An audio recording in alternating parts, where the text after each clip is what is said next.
एक बार की बात है जब बादशाह अकबर गहरी नींद से अचानक उठ गए और फिर रात भर सो नहीं पाए। वो बहुत परेशान थे क्योंकि उन्होंने अजीब सा सपना देखा था जिसका मतलब वो समझ नहीं पा रहे थे। उन्होंने देखा कि उनके एक के बाद एक सारे दांत गिरते चले गए और आखिर में सिर्फ एक ही दांत बचा।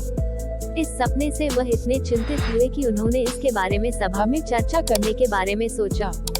अगले दिन सभा में पहुंचते ही अकबर ने अपने विश्वसनीय मंत्रियों को सपना सुनाया और सभी से राय मांगी। सभी ने उन्हें सुझाव दिया कि इस बारे में किसी ज्योतिष से बात करके सपने का मतलब समझना चाहिए। बादशाह को भी यह बात सही लगी।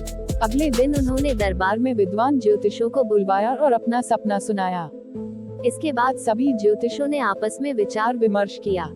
फिर उन्होंने बादशाह से कहा, जहां पनाह, इस सपने का एक ही मतलब निकलता है कि आपके सभी रिश्तेदार आपसे पहले ही मर जाएंगे।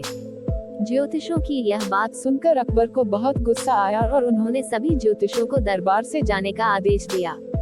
उन सभी के जाने के बाद बादशाह अकबर ने बीरबल को बुलाया और कहा, बीरबल, तुम्हारे अनुसार हमारे सपने का मतलब क्या होगा?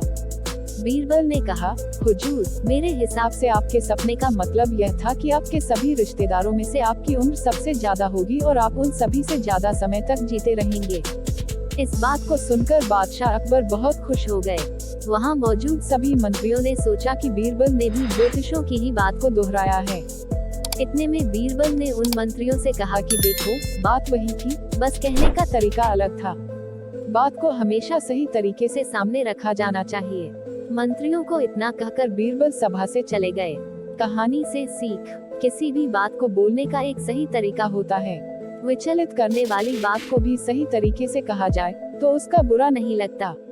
इसी वजह से बात को हमेशा सही तरीका और सही से रखा जाना चाहिए।